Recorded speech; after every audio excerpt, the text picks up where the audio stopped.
Coming up on episode 181, Final Fantasy VII Remake, free D&D material from Wizards, new psionics content, and much, much more on the 8-Bit Adventures podcast.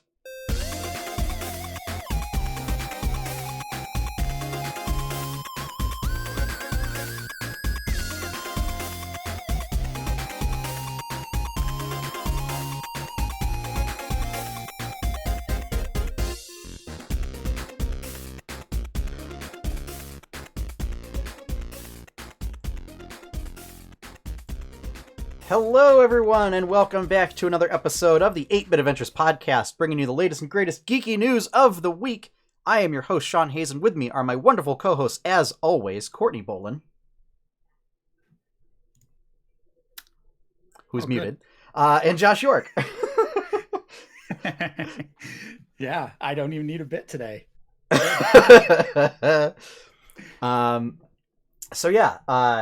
So Courtney seems to be having a little bit of technical difficulties. Yeah, I was having just a little bit of a... Okay, there we go. Now she's back. What All happened? right. So, but yeah. Basically a couple of big topics to talk about this week. We're going to spend most of our time talking about Final Fantasy VII Remake because Josh has been playing it, I've been watching it, and what a wild ride it has been. It really has. Particularly the end. So, I guess to get through the other stuff, and that way we have more time to talk about Final Fantasy. Sure. So let's just talk about Wizards has got some free material available right now. So it is dnd.wizards.com/remote/free material, and this is basically like free adventures, or coloring book pages, or other like DM's Guild content that is available for free. And Wizards is basically like they're releasing stuff every day for people to use during this period of quarantine and containment. And it's also broken up between Adventures League and, whatever. So like they have stuff for families, younger gamers, Adventures League, general audiences, new players. So they include things like the starter set, Lost Mine of Phandelver, Shadows over Moonsea, Infernal Machine Rebuild, Beholder coloring page. There's a Dragon coloring page, Gelatinous Cube coloring page. So yeah, I think it's really great. I think a lot of folks have been stepping up with a lot of free materials to help people do some role playing. And I mean, then when all's said and done, maybe it'll get more people in the hobby as well, especially if you can pick something up for free now. Yeah, for sure. But because some of the material is available through DM's Guild, it may only be free for a limited time because that's kind of a weird thing that DM's Guild does. So. Yeah, I know. I was looking at a couple of their posts. A couple of the things are only available actually until April 20th. Yeah. Yep. So that's it, 5 days from recording right now. Mm-hmm. So keep an eye if you would like something, Yeah. Yeah. And then next up, so there was a new Unearthed Arcana released yesterday. So it was weird on a Tuesday, which is unusual for their schedule. That basically goes back and takes another look at psionics. So a couple of really interesting things in here.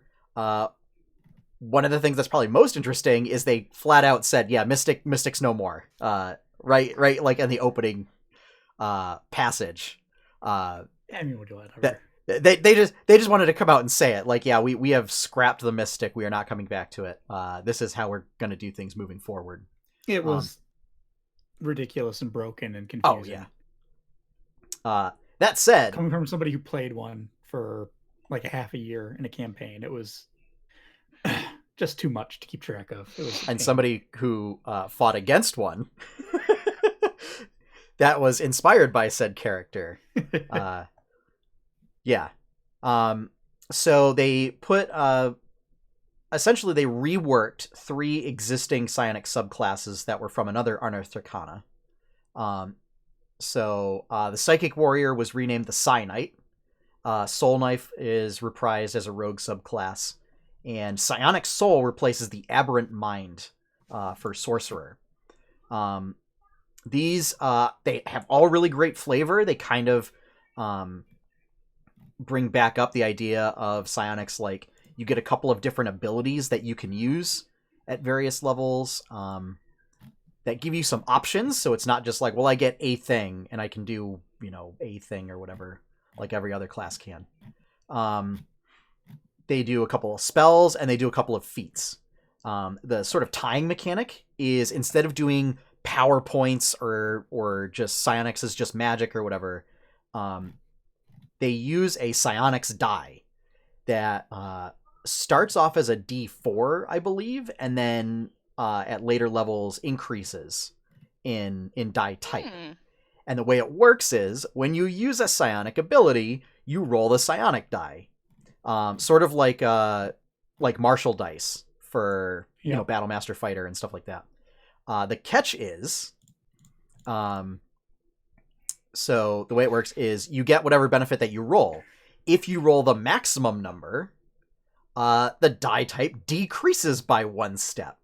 Or if it's a D4, you lose access to the ability. If you roll a 1, the die increases 1 die step up to its starting size. Oh, wow. The idea being, it's a way to like kind of repay you for doing poorly with that skill. I really like it as a mechanic. I think it's like a really interesting, like it introduces some element of randomness. Like you never really know how many uses you're going to get out of it. Mm-hmm. But generally, the larger the die type, the more uses you get. Right. But in theory, I mean, if you're doing the extremes, you could just bounce between essentially having infinite uses, and just like doing really great and then doing really poorly. That tends to be how D&D rolling works. Oh yeah. Hot streak, cold streak. So, I mean, Cyanite really now reinforces the Jedi flavor of it, because it's a lot of telekinesis type stuff, a lot of jumping, like psychically projecting defenses and protecting people. It's just it's got really great. It might be like the first iteration of any like Jedi type character that I would actually play. Cool. Wow. Because normally I don't really care for Jedi type stuff. And I'm just gonna pull up the PDF. Soul Knife, not Cyanite. Soul Knife. Again, they kind of reinforce like infiltrator and using psionics to like boost your roguish abilities. Psychic Blades now seems like pretty cool in that it leaves no mark on the target if it deals damage. So very useful for sneaking and assassination type stuff. Yeah. And so the way they have it worded is that essentially you can use 2 blades without having to like spend extra additional action type stuff than normal. And a cool like psychic teleportation thing where like you throw a blade and then you teleport to where it is, sort of like our favorite rogue from Critical Role. Mm-hmm. And then the sorcerer basically gets a lot of stuff that kind of tied into like the psionicist wizard, where you can use your psionic talent to cast spells without using components, telepathy. One that's really cool, I think, is you can basically like temporarily learn a like psionic like spell and be able to cast it. Temporarily which learn it. For sorcerers is super cool. And then do things like they can turn into like was it Mr. Fantastic, just become like a stretchy, pliable type thing. Okay. Okay. 3 spells. Intellect Fortress, Mind Sliver, and Mind Thrust. Intellect Fortress is resistance to psychic damage, advantage on intelligence, wisdom, and save throws. It benefits you or one willing creature, and then you can target additional creatures. Mind Sliver is a cantrip, deals psychic damage, and basically like puts Bane effect on the next saving throw that the target makes. So I think that's particularly interesting, especially if you're going to be using a lot of cantrips, because I know we definitely feel the pain of a lot of cantrips just not going off because of save throws. And then Mind Thrust deals psychic damage. Target can't make a reaction until the end of its next turn. And then it only gets to use its movement, to use its action, or to use a bonus action if it fails to save. Wait, there's something else that does that already, right? I mean, Shocking Grasp removes reactions, but... What was that move called again? Mind Thrust.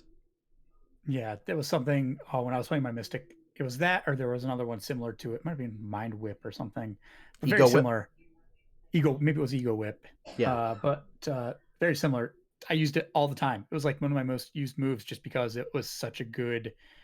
Did whatever, moderate damage, but being able to stop them from really having a next turn was huge. And then there are 5 feats, and I think this is where the most exciting part of this document is. So I think this is one of the few times in which it's a feat that requires another feat, or like a bunch of them have feats that require another feat. Which like Wizards has been trying to get away from, like feat trees in 5th edition. But it's basically you have to either have psionic talent as a class feature or the wild talent feat, which gives you a psionic die, and it gives you 2 different abilities to use. So sort of like it would be like if there was a feat that required you to have martial adept dice, whether you get them from the feat or you get them from being like a battle master, or if there's ever some other thing that introduces that. So basic wild talent, you pick an ability score, you get a +1 in that ability score, and that's treated as like your psionic ability score that you use.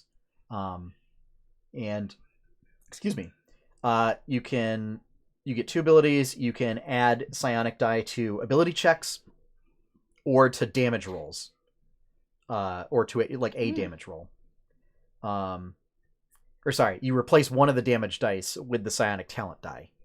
So that way, like if you roll a really great number, you can replace a really bad number on your damage die.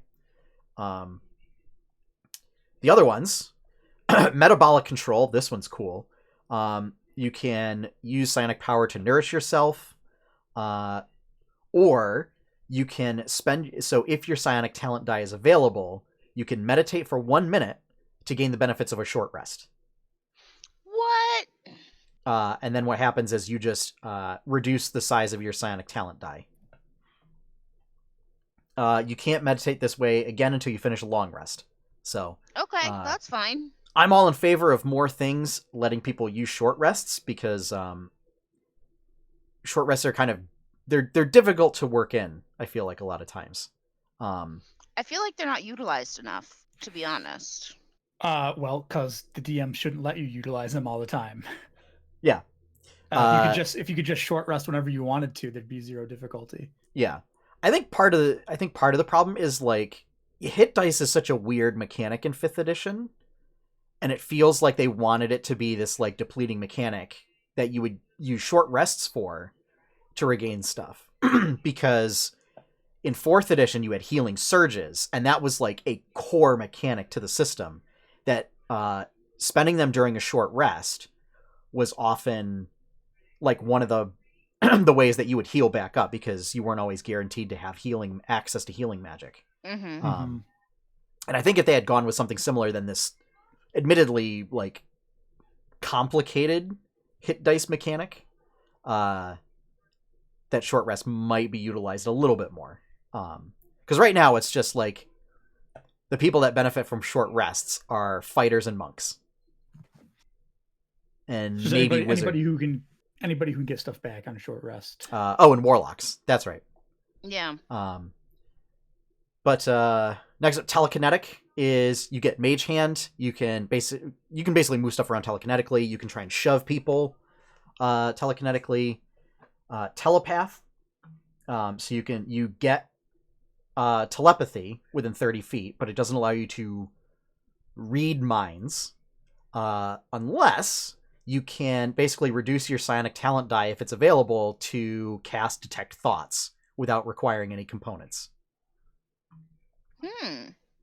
Tower of Iron Will is sort of the last one, and it's as a reaction, you can roll your psionic talent die when somebody fails a saving throw, and you can add the result to that saving throw number. So yeah. All in all, I like it. I like this psionic talent die as a mechanic that like makes psionics different and gives it its own unifying mechanic. I also like that they have a sidebar that says, "Is psionics a form of magic?" And they talk about it that basically it's just another supernatural power. Sometimes, yes, it is just magic. Sometimes it just makes magical effects. If it makes a magical effect, it can be affected as magic. If it doesn't, then it can't.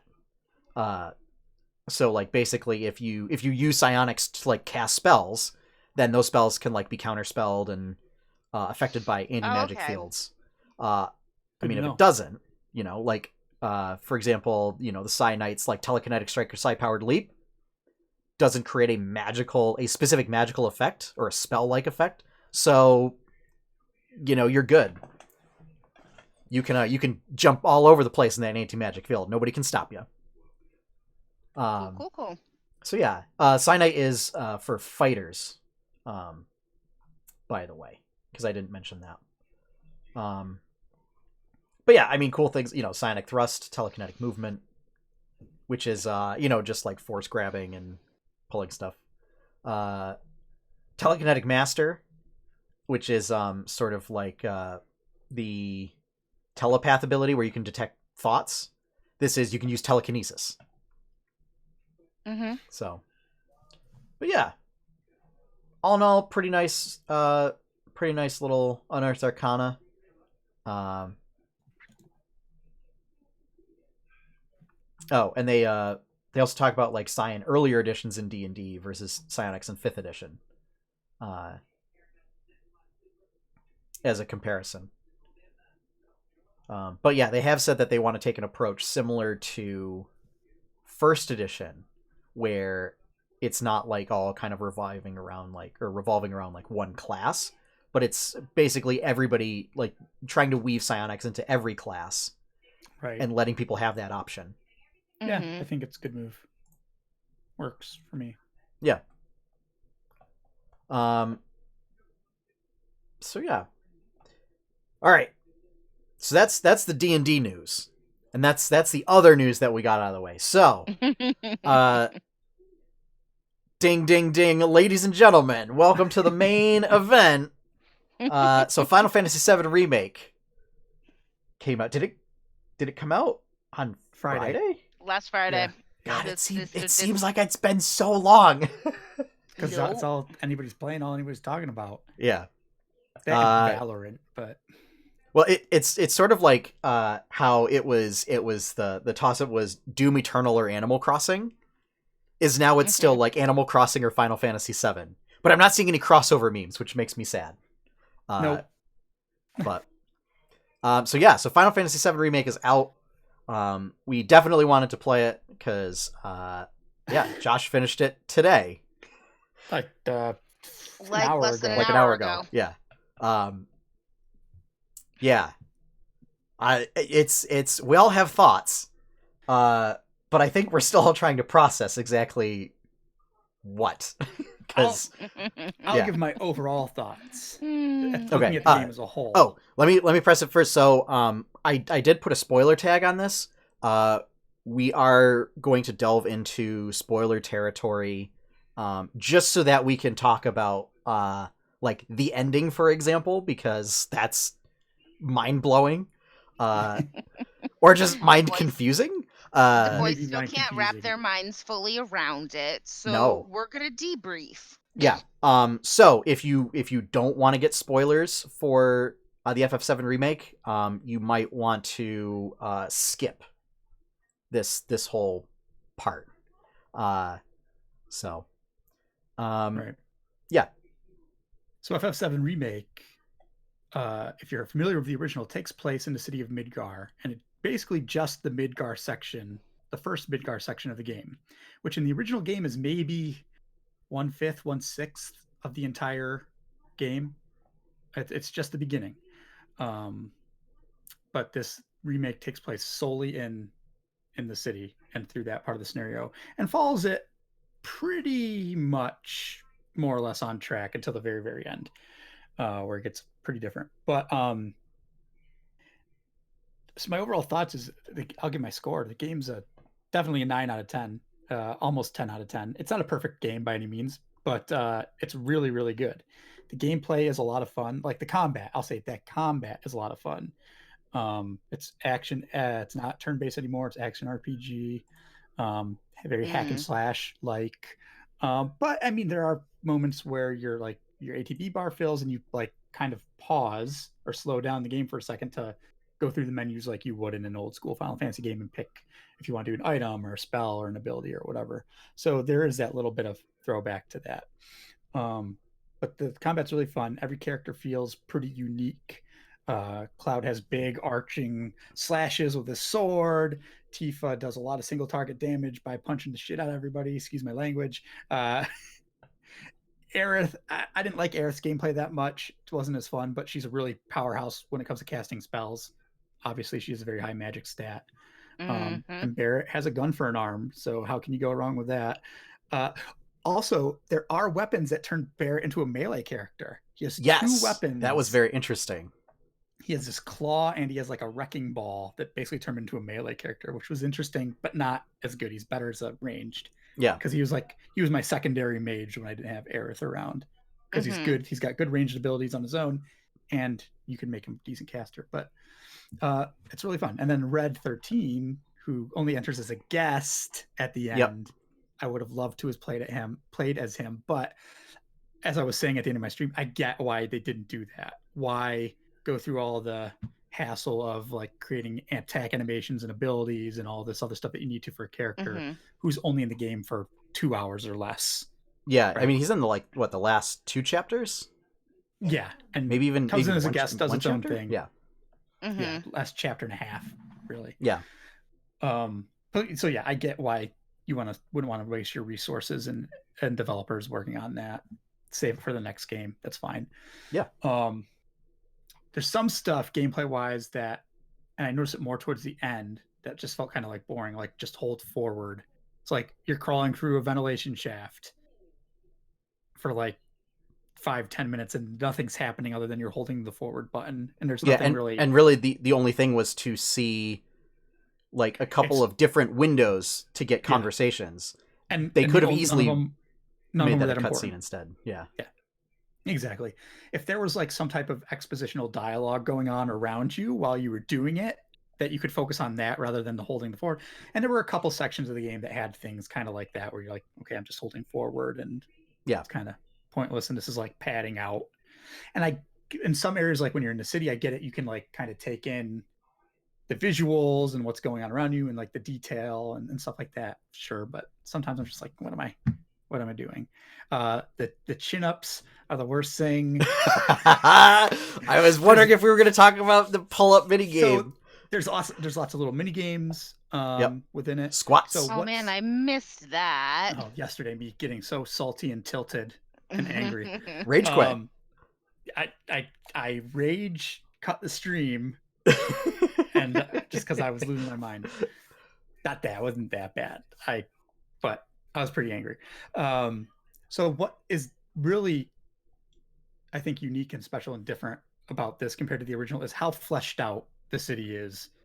and how much more detail there is within the city and how much more fleshed out like kind of side characters and other NPCs are, which were not in the original game. Like you go through the city in like 6 hours in the original game, like 6-7 hours you're through this section of the game in the original, whereas this took me 44 almost 45 hours with a couple mini grinding sessions off stream and stuff like that. But I also kind of took my time and explored and took things in and explore every nook and cranny for treasure. Like not everybody does that. So yeah, like there's these 3 characters, Biggs, Wedge, and Jesse, who are with you on the initial bombing run in the game, and they're kind of side characters that you see in the original game. And there's not much about them other than like, yeah, they're in this terrorist organization with Barrett called Avalanche, and you mean cult? Or whatever. Freedom fighters, eco-terrorists, just straight up terrorists, whatever. But in this game, you really get to talk to them more and see their character development more and like learn little tidbits about them. Like Biggs, later in the game, you find out, oh, he worked at this orphanage that you were doing side quests for. And like, oh, you're like, oh, you never knew that about him. And like Jesse's like, oh, she was an actress. And like her father worked in a Mako reactor and got like Mako. I keep saying Mako because that's how I said it as a child, but it's Mako apparently. But he has Mako poisoning and like is in a coma, and like that's what drove her towards to this whole thing. And Wedge is just a nice guy who somehow got tied up in this. I don't know why. He likes cats, and he's a nice guy with 37 cats, and he's doing the best he can. Damn it. But they all have personality, and like they even added this whole chapter that's just doing a quest with those 3. It's the 3rd or 4th chapter, and you just do stuff with those 3. And like you go to Jesse's mom's house and you rob her mom's house, and like, but you get to see interactions with all those characters and learn more about them. It's really cool, which makes an event later in the game where they die. Maybe or are supposed to die. I mean, well, that's the thing is like, so there's a section in the game where Shinra's like, we're going to get these Avalanche guys. We're just going to, so the city is, there's a lower section and there's a higher section made of plates that rest above the city. And they're like, the upper class people live on the top. But Shinra's like, we're going to drop the upper plate on their slums below and just kill them to get rid of them. And like, you go through that section and what happens is Jesse, Biggs, and Wedge all die while you guys are trying to stop it and save people. But in this one, maybe not. I mean, so it seemed like everything was going to go as planned, right? Like, and they were all gonna die or whatever. But then it was like at the end of that chapter, then like Wedge shows up. Okay, you go through it and it plays out like normal, and then the next chapter, you find Wedge underground, and you're like, oh, okay. So I'm like, oh, maybe they'll have one of them survive. Okay, fine, that's fine. That's interesting. I like Wedge. He's a nice guy. He's doing the best he can. Sure. Him and his cats. Why not? Yep. But then at the end, the very end, you see Biggs lying in the bed in the orphanage, and he wakes up and like, whoa, that's different, because it made it seem very much during that section where you're going up the pillar, like, oh yeah, he died. Yeah. Like, in your arms. He died in your arms. It's you see Biggs, and then on the table, I think it's supposed to be implied, and I read it somewhere, that it's Jesse's ribbon and her gloves. Could be. Yeah. So that it's possible that she's around too, because otherwise, like, there was no way that they would have recovered that stuff. No. From Ground Zero. This goes into some of like the meta narrative that the ending goes into, and we'll get to that. But just going back to like stuff like that is way fleshed out, and other NPCs are way fleshed out, and areas in the game are way fleshed out with like characters. And just as you're walking through, you hear conversations of people on the street talking. Like, you don't go up and hit the X button to talk to them. You just hear the conversations of people talking as you walk by them, which I like that a lot. It feels more natural, and like you're just really moving through a town or a city or something. The city feels like a city. Like, it's populated. It doesn't feel empty or dead, because that's a problem I have with a lot of games where cities and towns and even worlds feel empty, right? Particularly cities. Like this, it felt like the flow of people felt natural. Like there were the right amount of people just hanging around or walking through alleyways. There was a lot of instances where you were trying to walk through and it was just too many people, and you were like bumping in, and everybody's getting mad at you. On a train, but that makes sense. On a train, it's like that. On a busy train, you're like trying to move through a crowded train. Hell yeah. And like the crowded slum alleyways or whatever, like there were again, similar. And something another streamer he said, like, the diversity in this game was really good. And the more I look at it, true. Like, there's a lot of diversity represented in the game, like people of color and whatever, and classes, and there are some themes of classism in this game for sure. There were in the original, but it's brought out, I think, a little more in this one because you're just more able to in modern consoles and hardware with storytelling, like I talked about with the jump from PS1 to PS2 and Final Fantasy X. Same thing. Like, with the greater hardware, you can do much more. A lot of great things. Like, there's a whole. Did I stream this part? Did I stream the honeybee in dancing bit? Okay. Yes. But that whole bit, that was amazing. That was, and the developers talked about how, like, looking back on it, they were like, yeah, we want to redo that whole sequence because originally it's very jokey. Like, it's a joke. Cloud has to cross dress, and like it's really played up as a joke. This one, yes, he has to dress up like a woman again, but they made it much more modern, and like the message with it was awesome. The one line that the honeybee in like whatever owner says, he's like what do you say? He's like, beauty. The basic is something about like heart doesn't need gender or something like that. Beauty doesn't need gender. Like, it just, beauty is beauty. There's no gender. So like, and he's like, Cloud, don't be afraid.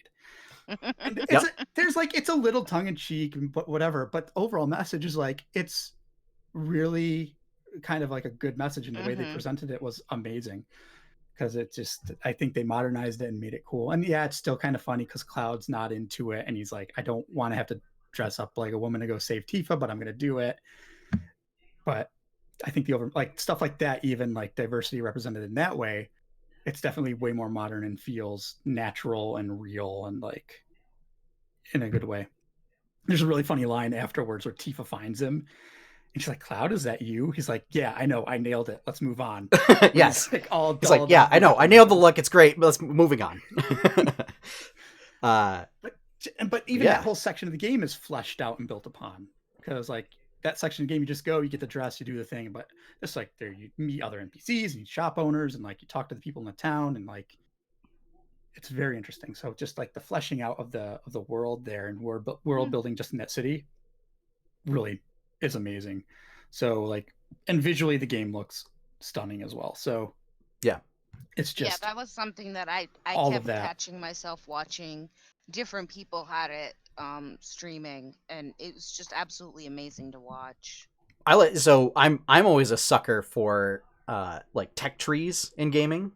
There's a lot of, and so they added they essentially added a skill tree system into your weapons. It's like every weapon you get, like now it's not necessarily like, oh, this one's a clear upgrade over the other one. Right. It's you then have to go into the weapon subsystem and see like what skills does it get, because like so it might have slightly better stats, but but the way you level it up, so, and obviously different ones are meant for different things. So some weapons are meant for your, like, if you want your character to be a caster, this is the weapon they should probably use. If you want them to be balanced, this should be. If you want them to be a physical attacker, here you go. If you want them just to have a lot of materia slots and like that, so like there's like probably 5 or 6 weapons per character, and each one kind of has a different like niche for like whatever you want that character to do. So like for Cloud and Tifa, it was always, I want them to have the physical attack weapon. So it was always, and on top of that, every weapon has an actual ability attached to it that you can, that's a weapon ability, but it can become a character ability if you use it enough on that weapon. Yeah. So if you use it enough times, you'll learn it for good, and you can use other weapons and still have that ability, which is kind of like a Final Fantasy IX thing when I was thinking about it, because that was kind of how abilities worked and skills in Final Fantasy IX. Yeah, I mean that's been a common thing. I mean, like Bravely Default kind of has that. I don't remember. I feel like most of the, we'll say modern, but I mean, going back 20 years, Square Enix games that's retro that have a job system in it, have some like passive abilities that you can learn and unlock. Some of it, like tactics, for example, you unlock them through like weapon and armor use, and then you're able to attach it to your character after the fact. I know Tactics Advance had it. Not Tactics Original. You learned it in your class or your job. Okay, so Tactic Advance had it was still based on your class might. It was based on your class and the equipment. So like a short sword, if certain classes, it would have you learn first aid while it was equipped, and if you used it enough times, and got enough AP, it then unlocked that, and you could then equip first aid regardless of what weapon you had equipped. In Tactics, it was you would earn points in your class while you're playing as that class. Okay. And then you could spend those points on abilities in that class. And once you learned them in that class, you could equip them while in another class. Yeah, I think they had that too. But yeah, and I mean that's basically the general system. Yeah, there was like you would level up normally. You got your materia. So in Final Fantasy VII, your magic and a lot of skills and stuff come from materia, which are little pieces of magic gems, basically, that you attach to your weapons and let you use different magic spells or abilities or passive things, whatever. And as you use those, they level up and become stronger, and you learn stronger versions of those spells or abilities or whatever. Yeah. And then your weapons, you gain points for your weapons, and you can spend them within to kind of upgrade them however you want. But like you said, weapons never really become unviable. They just have a different purpose, because all your weapons always level up together. Yeah. It doesn't matter if you have them equipped. I definitely like that, because it always struck me as kind of sad that like Cloud's Buster Sword is super iconic. Yeah. But in the original game, I mean, you basically have no reason to use it after, the first 2 hours. Yeah. Of the game. I used his Buster Sword all the way up, like 3/4 of the game. I used it until I got the Hard Edge, which was just a better offensive, sword. It's the only reason. Otherwise, because just like canonically, I like the idea of always using the Buster Sword, but also stat wise, I'm like, well, I have to have the better stats, but I went as long as I could with that one.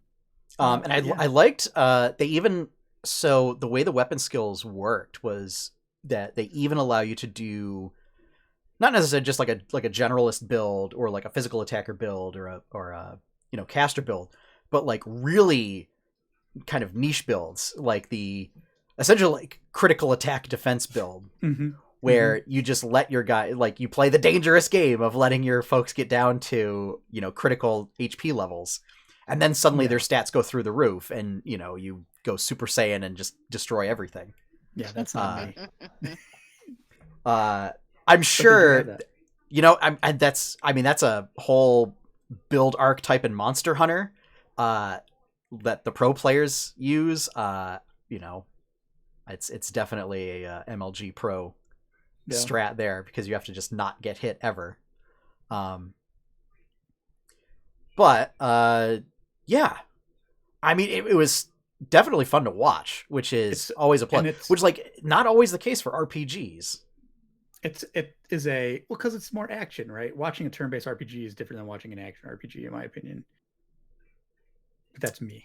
I think it's dependent on the action. Yeah, depends as well. It's a whole ass game. A lot of people were worried because it was like everybody kind of knew it was just going to be the Midgar section, and knowing in the original game, it's not that much goes on in it. They really like expanded it and made it so much more. And what's good is I think it had, maybe I could have used a few more, but the right amount of side quests. Not so many that I felt like I was getting burnt out, but not so few that it felt pointless, right? I think personally I could have used a little more, because I like doing lots of extra stuff and getting extra rewards. But it wasn't like, I don't know, Xenoblade Chronicles, which burned me out. Yep.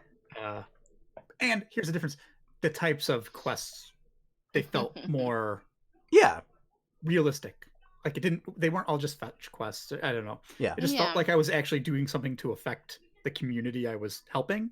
And that's how they presented it too in the beginning. They're like, hey, Cloud, you can like help people and build your reputation, and like you'll get more jobs, and you can help the community out. It felt a whole lot more organic than any MMO questing. Right. Felt like. Like, I just didn't go to one person and they didn't just have a list of tasks. Well, Chadley did, but that was different. There's this one NPC called Chadley, and he basically just wants you to like learn more about monsters and do VR trainings with him. Yep. Which was fine too. That's fine too. I like that because there was good rewards for it. So he would give you special materials for completing those. So like was a very tangible reward for doing, especially, and you guys didn't get to see it because I forgot to equip it. Like the last one was Bahamut, which was, I wasn't expecting that to be the final like summon. And that fight, I did it off stream because I was still angry from earlier in the day. But like that was a really, really hard VR fight. It took me like 4 tries. Yeah, because normally you were timed on that fight. In the original game, you don't get Bahamut until much later. Yeah, and you don't fight him to get him. You just get the materia. Yeah. I really like so tough. I really like the like fighting a summon to then unlock that summon ability. Oh yeah, I love that. That's perfect. The only one you don't like, the DLC ones I just got, Ifrit you just get in the beginning, like Jesse gives you Ifrit or something. Yeah. But the rest of them you have to do the VR. I think no, one of them's you find one of them in a dungeon or something. But at least half of them. Is it Chocobo Mog that you find in the dungeon? Was that where I was like, or no? You had to fight Choco Mog. No, I had to fight Fat Chocobo. Well, you had to do that too. I mean, you also fought. I don't think I fought Shiva. Mog. I can't remember. I fought Shiva. I had to fight Shiva, Fat Chocobo, Leviathan, and Bahamut. I remember Chocomog because it was 2 separate enemies. Maybe it was. I don't remember. Yeah. It was a weird one, and it would have been like one of the first ones. Yeah, because I think that's normally the first summon you get. Dude, that Bahamut one, like there was like a soft enrage, well, a hard enrage, really. Hard enrage timer, yeah. Basically, if you didn't beat him in time, he would do like Mega Flare, and it would kill everybody automatically. Nice. So it took me a while to like figure out how to do that. It was cool. But and just how there's so much. And one of the other things that I found interesting was just how even within this first section within Midgar, how the game can tonally shift. Like thinking of the train graveyard section, which like basically the game turns into Resident Evil. The music was very Resident. I kept saying it over and over. Like this sounds. The music was Resident Evil. The train graveyard's haunted, and it's just ghosts keep popping up, and creepy like purple fluorescent ectoplasm handprints start appearing places. Like when you encounter that first set of boxes, and because you didn't notice it, and then I looked at it, and I'm like, oh, that's real creepy. Like all those boxes just have these handprints all over them, and it's like, oh god, like, well, that's it. People get lost in here, and now like their souls are screaming, and like they're pawing at boxes and everything, trying to get out. That's so funny. Like, yeah, I'm just like, oh, boxes slashed. There must be loot, and you're like, oh wow, look at this. Yep. And I just move on. And then that motif was continued all throughout that section. Yeah. Oh, another thing I appreciate is like they kept a lot of the goofy enemy design that was in the original game. Oh, 100%. Yeah. So a lot of like the weird and wacky looking enemies that like don't make any sense. Yeah. They kept it in and they updated nobody knows them, why. right? Dogs in Final Fantasy VII have a tentacle. Why not? Nobody knows why. Cats are the same. Cats are just regular cats. Were you watching? Did I stream? I didn't stream this. I had to fight the house. So if you remember original Final Fantasy, there's an enemy that's just a house. Oh. And there's to do the whole Corneo thing, you have to like go through this arena, and the last boss is the Hell House, which is basically that. And it was so hard. Because I didn't have the right materials equipped, it made it really hard. So I couldn't it was all about hitting its weaknesses at the right time. And I didn't have I only had I only had like fire. I didn't have the other 3 elements. Yeah. So it was super hard. But like a goofy ass enemy like that's a house that is evil and cast magic. Can you suplex the house like you can the train? I wish. That's Final Fantasy 6. Nope. When we were doing the haunted, I was hoping I would have to fight a ghost train like in Final Fantasy 6. And you with Sabin is the character of Final Fantasy 6. You could suplex the ghost train. Yep. But but for me, it always felt like it worked, that there were these weird monsters in Midgar. And they kind of explain it. They're like, the Mako makes like weird fiends like appear and like happen. Yeah. So it kind of makes sense. And I loved how all the boss fights had like really unique and interesting mechanics. Yep. So, I mean, like you can do that with, a turn-based game. But like around that time period, there was only so much they really did. Well, and then it's really that they could do. And then it's just figuring out like what options to click, right? It's not. Yeah. Well, this, like, you got to dodge stuff on the ground, and you got to like wait till the enemy does a certain thing to get close to it, and sometimes you can't be close to it. And yeah, I mean, if it felt more like an MMO fight than an RPG fight. If we're being honest, towards the end. is I'm kind of having that problem with like pushing through Chrono Trigger because like at this point, it's like the fights aren't really interesting to me anymore. Yeah. It's hard to do that with turn-based, I think. I'm getting to the point where it's like toward the end of the game, and it's just, it's a basic strategy of like, oh well, I'll pick these 3 characters. I'll pick Chrono, Marl, and Robo, auto life, and I'll just cleave and rocket punch, and Marl heals, and then I repeat until I win. So I mean, it's with for a lot of fights, I could use this pretty much the same strategy in the remake. What I'm thinking is like of the times when you had an enemy that like was going to unleash a salvo and you had to duck, you had to find cover to duck behind. Right. Or that it was the fight progressed through an area like with the big helicopter bot, and you had to like that. Basically, the fight almost took like a backseat and became a backdrop to the action happening in the scene, which I thought was really cool.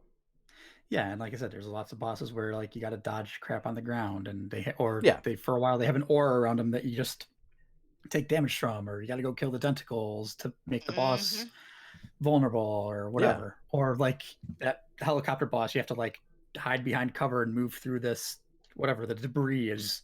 Yeah, like until you make your way to the actual fight. And yeah, there's just stuff you can do with like an actual 3D environment and more action than you can with turn-based. Yeah. Which, it was a lot of fun. So yeah, I mean, I don't know. Just I'm so disappointed there's not more. That's the one thing I'm just like, it's the kind of the game. I want to keep playing because I really enjoyed the characters and I really enjoy the world, and I like Barrett and Cloud talking shit to each other. And sorry I swear again, but but stuff like that. Oh, also there's a lot of swearing in this game, by the way. Just be aware. I like it because it feels realistic to me. It feels like kind of just how people talk. I wonder what's the game. Hang on, let me see. Is the game rated M? I would guarantee that game is rated M. Let's see. There's no F-bombs. Yeah, Final Fantasy 7 Remake ESRB ratings. T. Wow. Because the thing is the language used, like I was gonna say, fits like a PG-13 film. Yeah. Where there's a lot of S words, a lot of A words, a lot of a-hole, a lot of S, a lot of like GD it. Yeah. A lot of those. No F-bombs. No F-bombs. At least I don't remember. Nope. That would have gotten it an M rating. Yeah. But just to me, it felt even a PG-13 is allowed one F-bomb. Yeah. It felt like how people under duress would talk. Yeah. In like very stressful combat or whatever stressful situations. It just felt like it to me. Yeah. And it's also like I noticed that like certain characters don't, and that's like to make them appear like nicer or cuter. Aerith drops a couple. Aerith says, "Oh, does she?" Yeah. Okay. That for me would be like the shocker, like, oh no. You know that it really hits the fan. Oh no, our cinnamon roll. Yeah. I don't think Tifa ever swears. See, that shocks me is that Aerith does and Tifa doesn't. Tifa's the nicer one, actually, in my opinion. Interesting. I think Aerith is. She's a sweetheart, but she's obviously like grew up in the slums. Yeah. So like that's where it made sense for me.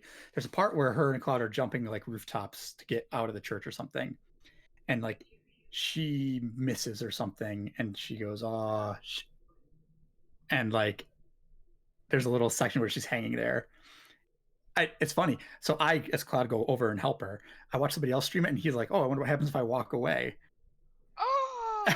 And he does, and Aerith just goes, "Cloud," and it makes you turn back around. But Nice. Oh my goodness. But yeah, just like the character's personalities really shine through. Yeah. I keep saying this, I'll say it. Barrett is just as I imagined he was when I was 13 years old playing this.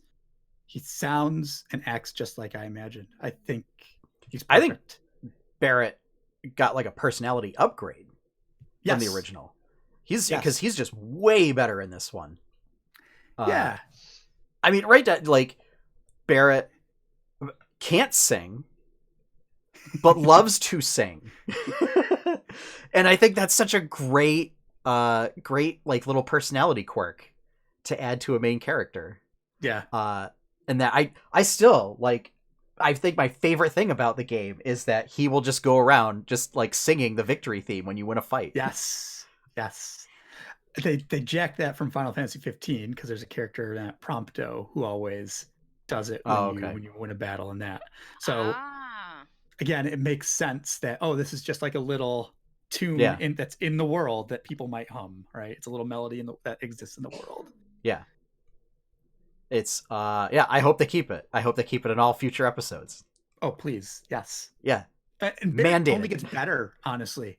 And what you start to see is the Barrett-Red relationship starts to develop.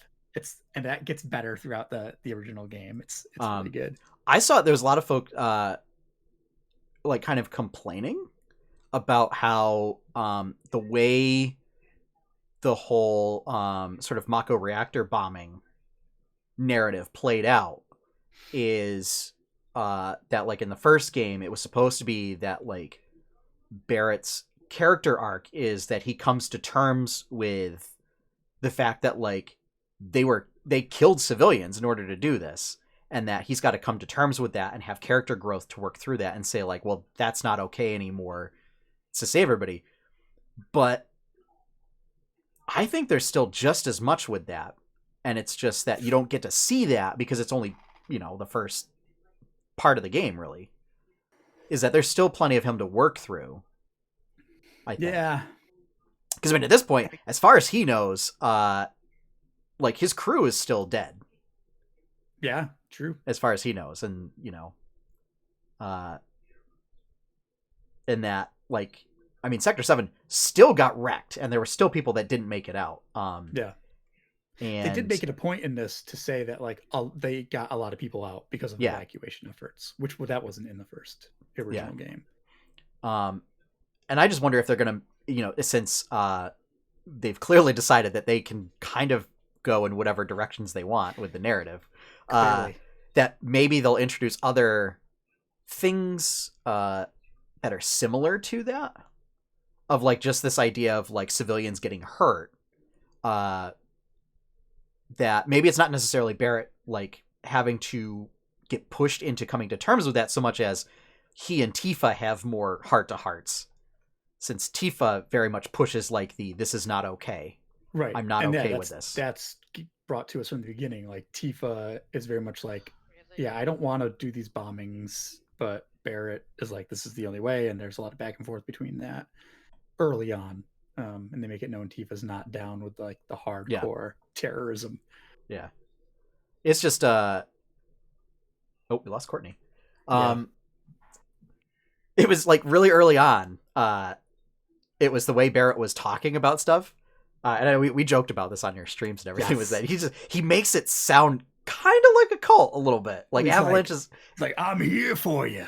I'm here to take the burden off your shoulders. It's a little bit of a cult. Well, and it's talking about the planet kind of like religiously and spiritually, and that they're on this like mission to save the planet, and that they gotta make sacrifices and stuff. That's a cult. Yeah, little bit. Also, just he's also not wrong. No, he's not. I mean, that's the fun part. It also is. They are literally draining the life force out of the planet for electricity. So he's not wrong when he says that. No, I think we have the benefit of knowing that, like knowing the truth of that situation and being able to look through that lens. But like, true. You figure like if you're just an average Joe Schmo on the street and you hear Barrett talking like that, you're like, okay, I'm gonna take 2 steps back now and No, I'm gonna cross to the other side of the street. Yeah, please don't give me a pamphlet. Don't show up at my house, please. Well, he does. He says that to people on the train, and people are like, "What the hell are you talking about?" Yes. But yeah, so overall, the game's amazing. The ending goes a little, oh my god, off the rails. A little bit. Not. Just by it's not you guys' bad. reaction, I knew it shouldn't have ended that way. It's not bad. It's just very different. And it's definitely them saying we're going to do our own thing from here on out. Because like I said, the game pretty much follows the original, at least this section, pretty darn closely overall. Yeah. Close enough that it's fine. And it's just a slight interpretation in it, and it works. But then the end gets very meta and very... And looking back, there are other kind of fourth wall breaks where I thought that the dialogue might have been talking to us, the player, but this, they were really basically saying, like, Sephiroth literally says, the future doesn't exist yet.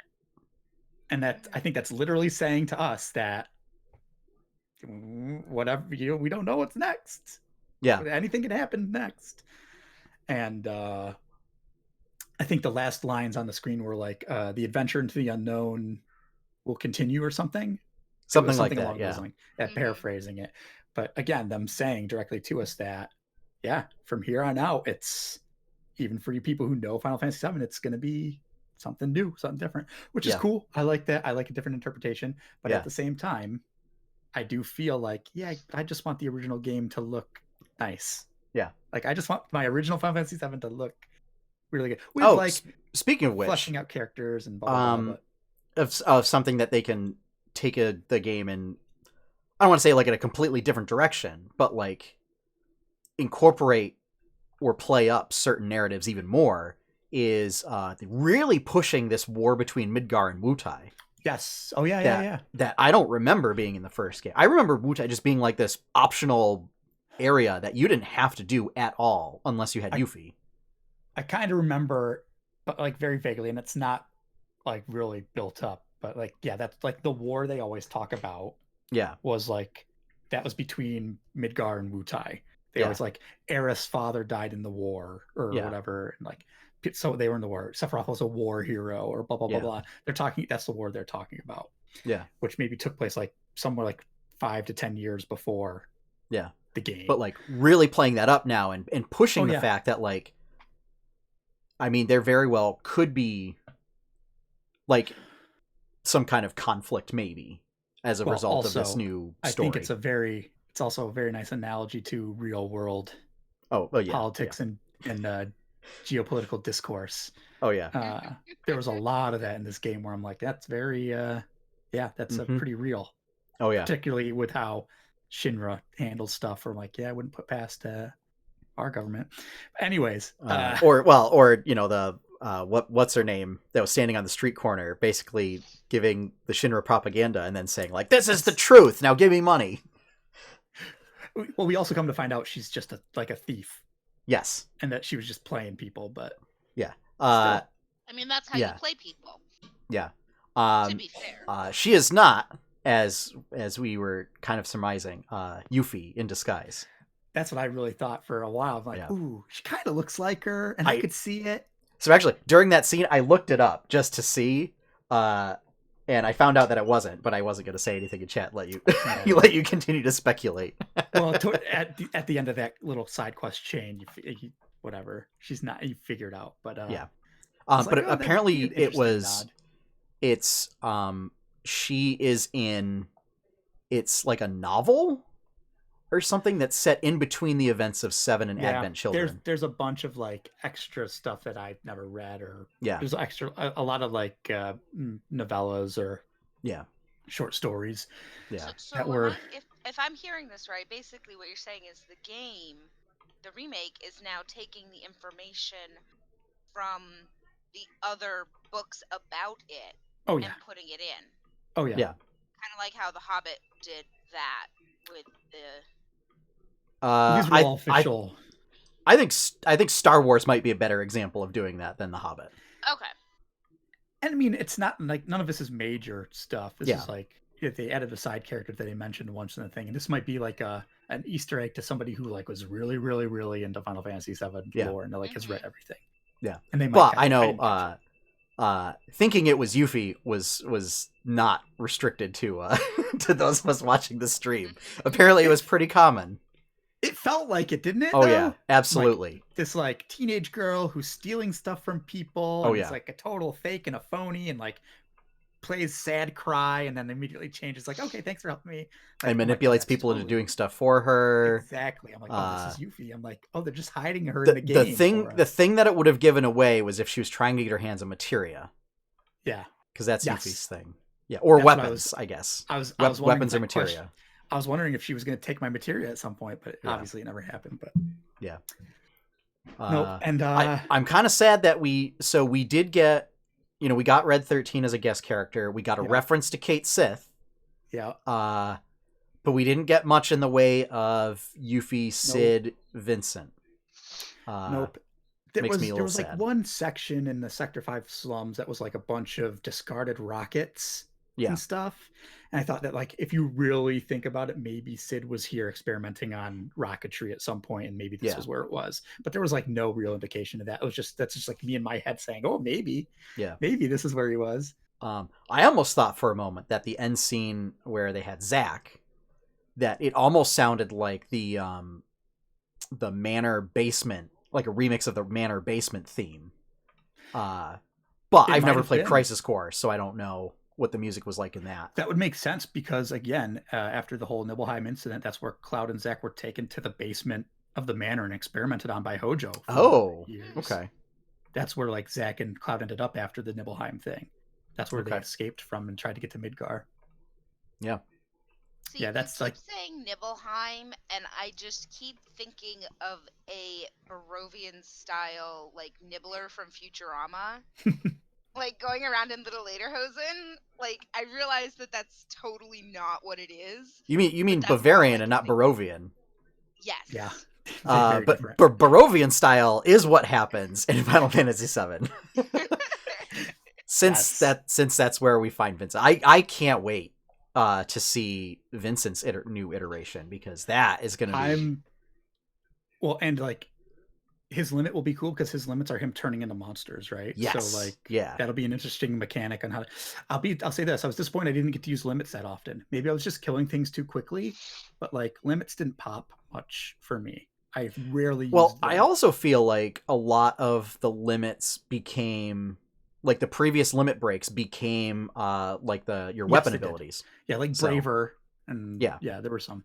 But like that's like a core mechanic of Final Fantasy VII, and I felt like, again, I was a bit over leveled for a lot of my playthrough, but it was rare that even in the beginning game I felt like I rarely used limits. Maybe just been me misplaying, and there's also items that make it easier for you to do that, but whatever. I really am looking forward to being able to play as Sid in the future Final Fantasy VII Remake, because the way the combat is. Yeah, I love Dragoons. I love the jumping and the spear and everything. Let me tell you, if the jumping is anything like Dragoon emotes in Monster Hunter, it's going to be fun. It's got to be just the way how fun combat was in general. Like, it's going to be spot on. I can't wait. It's going to be a lot of fun. Yeah. So, super. I mean, I recommend this game 1,000,000%. I love it. Yeah. And obviously, it's not for anybody. Again, my eyes are totally rose tinted. I'm filled with nostalgia. I love this game, and so my praise, take that with a grain of salt from somebody who loved Final Fantasy VII anyway. But every streamer I've watched who's played it has like said, "This is great. I love this." It's I think it's lived up to the hype. Yeah, that was built around it for sure. I would say, as someone that played it on PC in high school, and was kind of a bit removed from it. I mean, if you have a PS4 and you are a fan of RPGs, regardless, especially action RPGs, I would say you owe it yourself to play this game. Because it was as much fun to just watch it as it was, I'm sure, for Josh playing it. And I think they did an even better job at kind of making the story make more sense. Yes. Like they set the groundwork for a lot of stuff that really like catches you by surprise and doesn't make a whole lot of sense in the original game. True. 100% on a first right playthrough. Yep. So narratively, I think they tighten things up. That's a good way to put it. They did tighten up a lot of the storytelling. And yeah, I think there's enough subsystems and stuff to please a lot of folks, and everything just feels satisfying. Game, yeah, yep, it's a whole game. There's like there's so much to do. It's worth price for sure. Oh yeah, 100%. Considering doing hard mode, I don't know. Oh jeez. Oh, man. Don't do it, Josh. Don't do it. No items. No. Yeah, that's. I'm like absolute madman. Yeah, enemies will just be tougher. That's what I thought. But no, you can't use items. It's like, yeah, that's rough. And rest areas that refill your HP MP only refill HP now. Yeah, that's pretty rough. Mm-hmm. And I'm sure enemies will be tougher and hit harder. And like, I would totally have to think of my like materia game out, and I actually have to use like barrier and protect and spells like that, which I totally. Well, and then you would then have to make use of MP absorption. Yep. Mm-hmm. Yep. For your casters, yeah.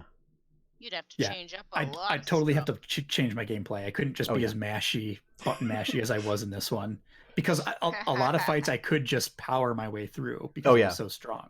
Yep. Yeah. Which was fine because I like playing like that. That's my preference when I play RPGs. That's what I kind of felt bad during that Rufus Shinra fight, because I was just like, oh, that's not working. No, but I know better. But I know better than to try and tell Josh what he needs to do. What was I doing wrong? What do you think? Well, so it was. I mean, it became kind of clear early on that like I had to wait for him to reload to hit. You have to wait for him to reload. But getting close to him was the hard part. Yeah. But I think a lot of times like dodging away instead of dodging to the side or whatever, because he was often using like close range spread type stuff. But really it was just going and trying to wail, and he would just like, block and shotgun to the face. Yeah. Yeah. That's at the beginning. I'm like, why is he blocking everything? He was just he took several classes in Doom Guy. So, Well, and there's also a materia I never used. There was a parry materia that I never used that might have worked against him. Yeah. But I never, again, didn't need to. And also like Cloud has the Punisher mode where you would block and it would automatically counterattack, and that wasn't quite working against him either. So yeah, because I don't think that really worked against ranged attacks, which all of his stuff was. No, it only worked on melee, but it didn't work on melee attacks on certain bosses at the end either. So but whatever. Yeah. Yeah, I don't know about hard mode. We'll see. So all in all, if you have PS4, grab the game. Do it. If you don't have a PS4 like me, wait until it comes out on PC, and then we'll see. Who knows? Maybe I have no idea what the release is gonna look like for this game. Like what? And I'm also curious if they're gonna do any DLCs. I wonder. Yeah. Just what is the? And I don't know if they've talked about like what is the episodic plan for this, like. Well, and especially like because they can do whatever now. Yeah. Who knows, right? Because they basically said we're gonna do something different, and who knows what that looks like. Yeah. But and I'm just wondering, like, is your progress in this game going to carry over to the next into the next one? Probably not, because it'll probably be on PS5. Yeah, PS5 comes out end of this year. That. Yeah. Because I'm just thinking of something like if they do like a Pillars or a Witcher type thing, where it just looks at your save data. But I don't know. Any real there's no real choices that affect outcomes. Yeah, for the most part. But I mean, even something as simple as like, do you just start back over at level 1? Yeah, that's true. Like, or because I mean, you were up to level 50. I was gonna say I was almost level capped. I think I was 48, 49 with everybody. Yeah. All my materia was all my important materia that I used was mastered and fully leveled. So it's like, I don't know. So who knows? I don't. It's a whole new world out there, and nobody knows. I don't even think Square Enix knows right now what they want to do. No, they're just rolling around in their pile of money. Yeah. So, all right. I will say this one more thing. Yeah. I hope that Square Enix learned something from this, because they've had a streak of not great titles over the past few years. Yeah. And they have fumbled Final Fantasy quite a bit. Yep. On the last couple, 15 being the big one. That was, I don't get me wrong, I like it despite it being flawed, but a lot of people didn't like it. Maybe this will pull their heads out of a dark place. I think between Shadowbringers and all the stuff for 14 and this game, it's definitely kind of put them on a good track. I guess Kingdom Hearts, because people who love Kingdom Hearts really like Kingdom Hearts, even though I don't get it, but whatever. Yeah, I guess that the guy who's the director for Final Fantasy 14 is like, he's really good. He's just like good at like communicating with the fan base, and he understands what people like about Final Fantasy and integrates it into that game really, really well. So hopefully the people working on 7 Remake continue with that. Yeah, we shall see. So that's going to wrap up our general weekly news. So let's talk about what's going on real quick with 8-Bit Adventures. So, big thing. This is big Dungeons and Dragons week this week. So we had a bunch of D&D news. Streams this week. It'll be 2 Baldur's Gate streams. Because this week is an 8-Bit Adventures Plays week for Thursdays, and then on Saturday as well. So I'll be starting Baldur's Gate, and then I saw gameplay of Baldur's Gate 3. I am on board. I just want that game now. It's like everything I wanted D&D 4E, like a D&D 4E video game to be. But they updated it to 5th edition and put, some spins on it and everything. And just the fact that like every character has like 12 different actions that they can do without getting into your class features, just because they really wanted to emphasize like all the different things that you can do in Dungeons and Dragons. So, basically I want to see what the history of the series is like, although I know the gameplay is not going to be anywhere near the same. And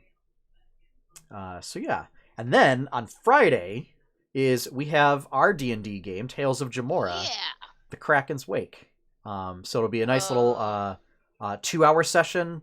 So for those of you that are trying to catch up, make it easier to catch up. And then for those of you that are caught up, it'll be a bit smaller than what you're used to, so you won't get overwhelmed like I've been doing recently with a number of D&D podcasts that I have to listen to. So, unfortunately, due to some family emergencies and stuff happening over the past week, there were no comics this past week. However, there will be a comic this coming week. Again, hoping to wrap up Chapter 3 of the 8-Bit Adventures comic pretty soon, so that I can go back to making just regular comic strips. I think I gave a big overarching narrative style a fair shake. And sadly, I'm not a writer, and so I have a hard time keeping up with a big overarching narrative. Whereas, doing a strip, making a little joke, much more my style. So hopefully I can get back to that.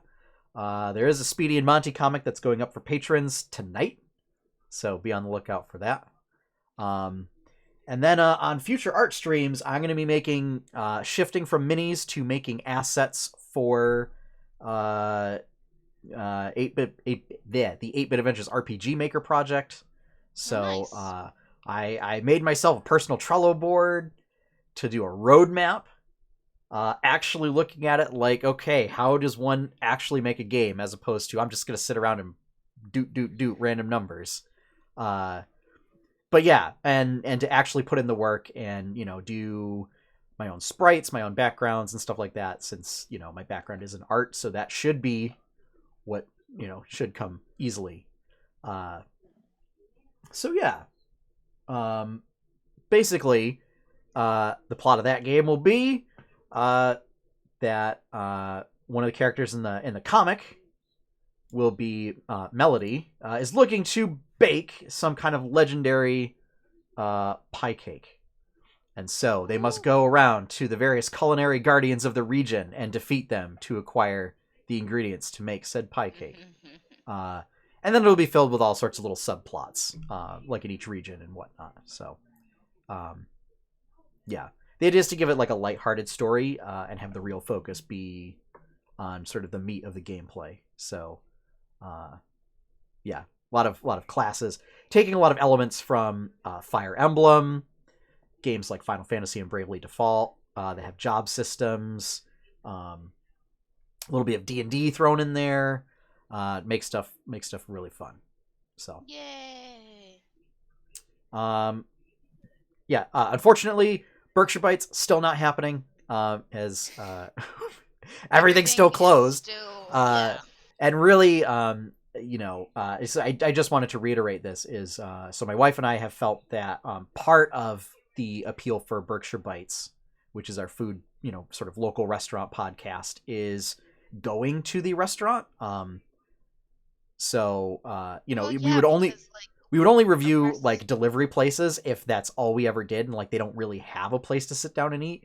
And so like the decor is like, and the environment for eating is, just as much a part of the experience that we go. So until stuff opens back up, probably no new episodes. So just a heads up on the status of that. Yeah, I mean, because you could have the best, whatever you've ordered, let's just throw out burger. You could have the best burger ever. It could be in the seediest place, and it would be like, I don't really know if I want to go in there. Well, and I mean, it's also, like, it might be a seedy place, but there's probably also some amount of charm in the place as well. Oh, yeah, and that's the whole thing is, like, but, like, yes, does it have that charm? Does it have... Or it's, to simply make recommendations, like if you go to a place like Roasted Garlic on West Housatonic Street in the wintertime and you sit near the window, you might want to bundle up. Mm-hmm. Because the door's right there. Yeah, it is. Yeah. Things like that you don't necessarily think about when you go out to eat. So, all right. So that's going to wrap up the news for 8-Bit Adventures. So we're just going to do a real quick quest log, probably for just me and Courtney.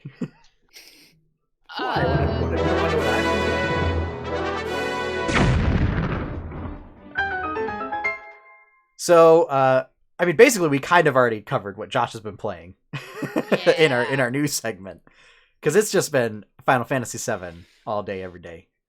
Courtney, do you want to go first, or? Yeah, actually, in between, because my last school weekend for the semester is this upcoming weekend. Yep. So I have been finishing my homework stuff, but a couple of nights after I've finished what I said I was going to do for that day, I picked up a cute little mahjong game called the Mahjong Huntress. Okay. And I played, not much of it, maybe about an hour or so. But it's just a bunch of, it's really like, it was like less than $1 on the Play Store, or on the eShop, and it's just mahjong with a murder mystery kind of backdrop to it, kind of like how a lot of these different Okay. There's a lot of those different games that you can get that are like, oh, help us do this story while you play a Candy Crush style game or something. Okay. So, but yeah, I've been doing that. Super Puzzle Fighter. I have a like a board game version of Super Puzzle Fighter. FYI. But yeah, puzzle games with a story mode are interesting. It's kind of cute because, like, and to be honest, like, I used to play mahjong a bit, always digitally, always on the computer when I was a kid. Yeah. And I always liked it, but these puzzles are pretty tough, and I'm a completionist. I need all 3 stars. I think I did, but the cool thing is in this game, actually, one nice thing is the stars aren't all based on your score. You have different 1 star for each of the three different there's three different goals that you can get. Okay. So if you clear the board, but you maybe don't get a certain bonus or something, or a certain Okay, so it's just there's specific win conditions yeah, or yeah, specific there's conditions to meet in order to get yeah, all three. Okay. yeah. Yeah, which is nice because, like, as opposed to something like Candy Crush, where it's just, oh yeah, get all of these points and get there. It's like, no, Yeah. I like that it makes you think about, oh well, do like a combo of 8, Yeah. and it's like, okay, cool, yeah. Interesting. But it's a cute little game. It's available in the eShop. Yeah, as I said, I bought it for less than $1. I think it might be off sale right now. Okay. So I think it was a total of probably like maybe like $3 or something. Hmm. So it's something cute to think about. Nice. If you want something just kind of chill.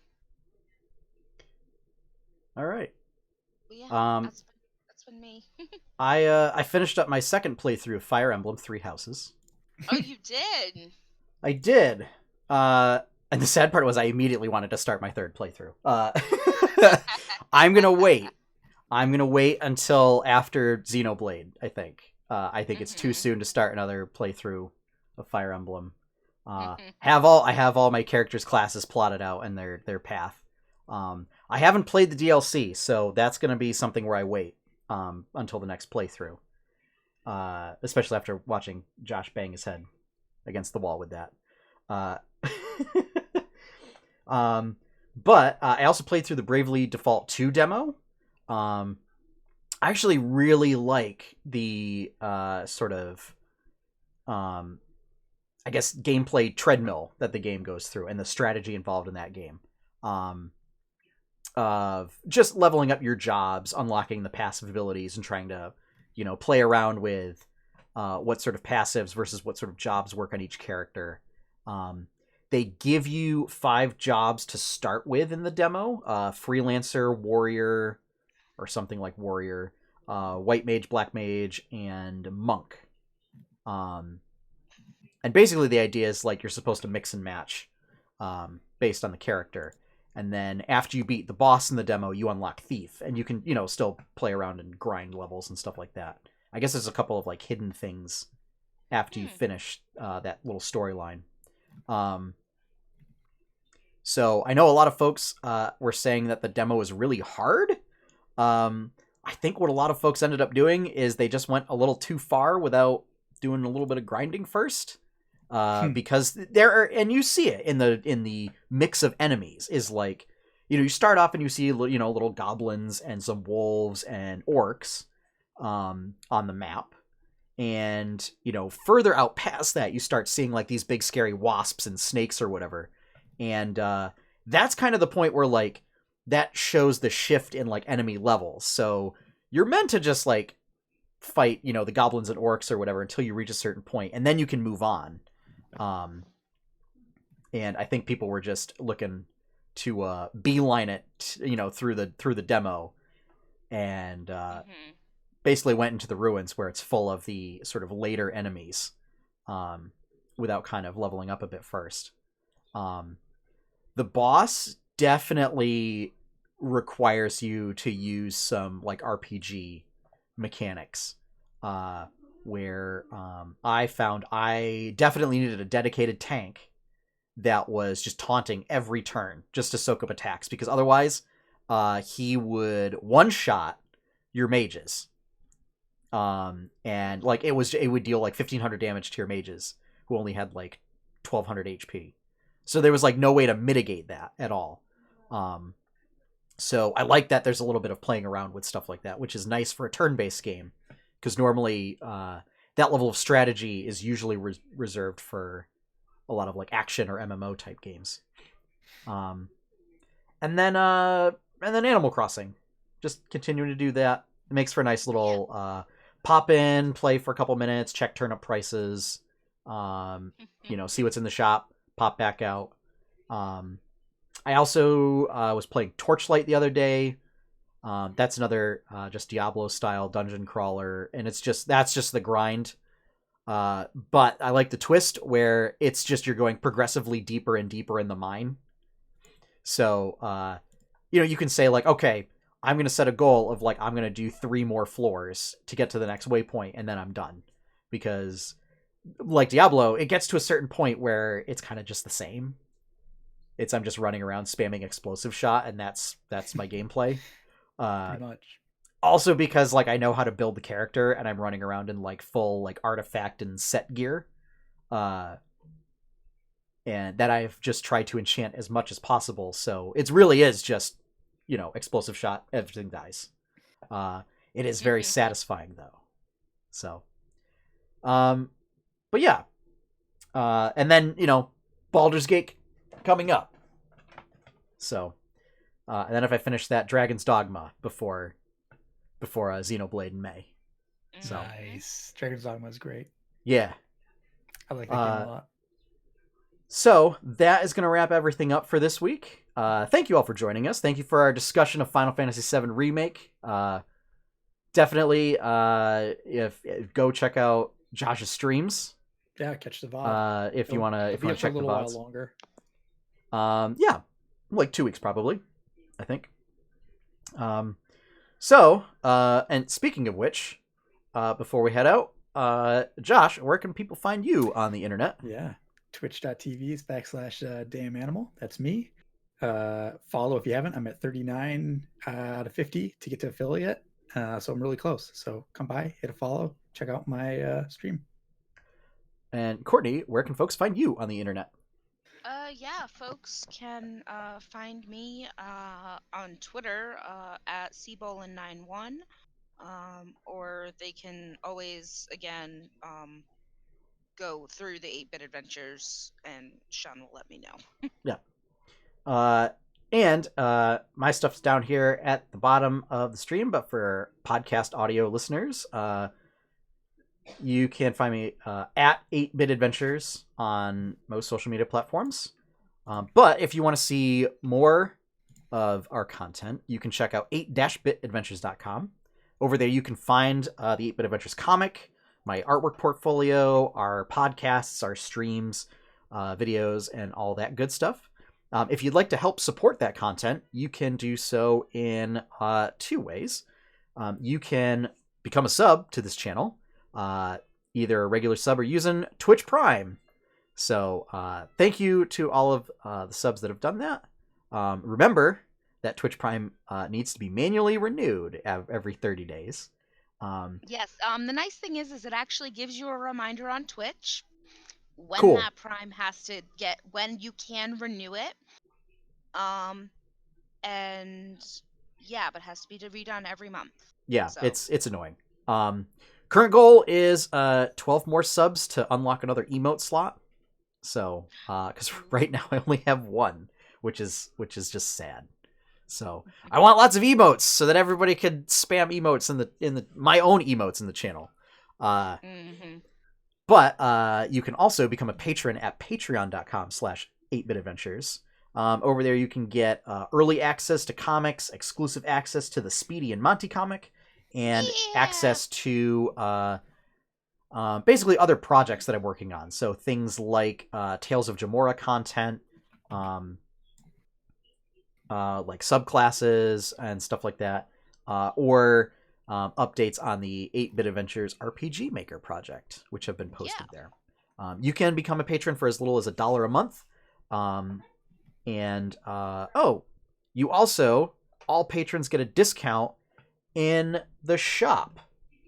Yeah, we do. Let's see. Oh, that didn't do it. Hang on. I'm going to post the link in chat. There we go. Shop.8-bitadventures.com. And we also have exclusive patron and sort of upgraded patron channels in the Discord. Woo. So, yeah, you can become a patron for as little as $1 a month. So, big shout out and thank you to all of our current patrons. Thank you for making projects like Berkshire Bites, Tales of Jemmora, and everything else possible. Yes. And finally, Our opening theme is One Up by Professor Shy Guy. You can find his awesome work over at professorshyguy.bandcamp.com. And with that, we're done. So thank you for joining us, everybody.